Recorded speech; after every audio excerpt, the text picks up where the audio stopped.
Hey guys, and welcome back to another video. So today I have a create a sim for you all. So I haven't made a sim on here in quite a little bit. I feel like the most of the videos that I put out that are in CAS are makeovers or gender bend videos. So it was kind of nice to like step into CAS again and just make a sim. So today I'm actually making a character from the game Dead by Daylight called Kimura, and I absolutely love her. She is probably one of the main characters that I play as when it comes to Survivor, and I don't know, I've been wanting to create Dead by Daylight characters in The Sims for quite a while now, and I thought that this is kind of like the perfect time while I'm feeling kind of burnt out of like Sims 4 gameplay wise. If you guys don't know what the tea is with me and other videos, definitely go ahead and check out my community post that I posted a couple days ago, the same day that I actually made this sim. After I posted that, I went ahead and made this sim because I kind of just wanted to have my creative juices flowing, and I just recorded it just to see if I would like how she turned out. And I do. I didn't really have much pressure of like thinking, oh, this is gonna be a video. I just kind of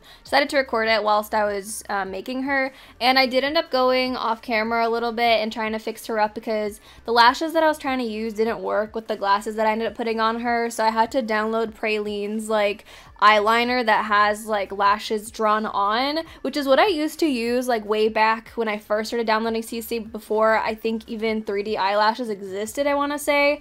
Or maybe they did exist, I just didn't know it was a thing. But regardless of the fact, it still gives off an effect of like actual lashes being there, so it doesn't look too bad at all. Now obviously I used a reference photo for this because I would not be able to just create her off the top of my head. Plus when I play with her, I barely ever see her face because I use like a skin where she has a ponytail and like a mask on her face, which is an outfit that I tried to recreate in here, but I just don't have all the pieces to make it look exactly like it. But I tried to make use of what I had, and her first outfit ends up changing later down the line because I kind of found pants that end up looking kind of like the sporty pants that she wears on her original look. But I ended up using a photo from her DLC release trailer of what she looks like in there, but also she ends up kind of looking like her in-game character, which they look a little bit different. Obviously there's like an animation opposed to like an in-game render of the character, so I definitely think she still looks like the character. Obviously this is in Sim, so I don't have full control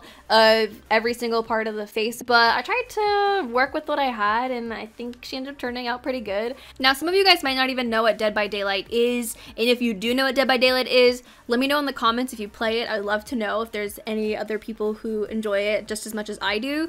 But essentially what it is, it's a horror survival game where you have 4 survivors and 1 killer. So the objective for the survivor is for them to repair 5 generators so they can power up the exit gates. So basically you're kind of in this enclosed area and you cannot get out until you have that done. But you have a killer that is chasing after you, so the objective for the killer is to kill survivors and not let them escape. Now there is quite a lot of killers and survivors in the game as of right now. I've been playing for 2 years now, and there's already been quite a lot that's been added actually now that I think about it, because they release a new DLC every 3 months, which is quite frequent actually now that I think about it. That's quite a lot a year to get stuff from a game. But we do have licensed killers, so we have like Ghostface from Scream and Michael Myers. They did a Stranger Things DLC, so we have the Demogorgon plus Nancy and Steve as survivors, which I think is really cool. Honestly, I'm just saying I wish we had Billy as a survivor because I freaking love Billy, but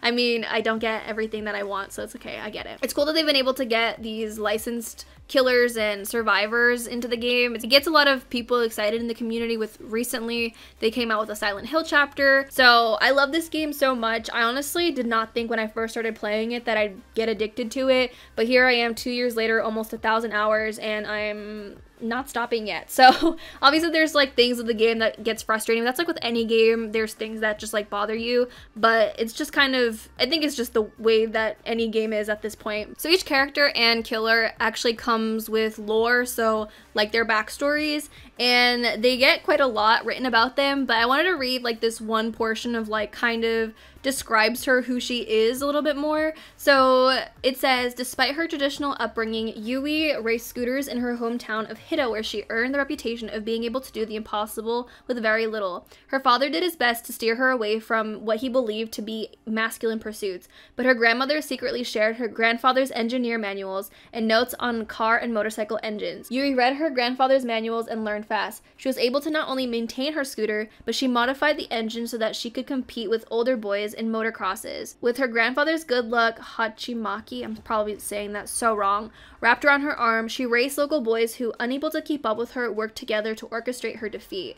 No luck for them. Yui outmaneuvered them at every turn and became a sensation to all her friends. When it came to apply for school, Yui gathered her courage and confessed her ambition to race motorcycles to her father.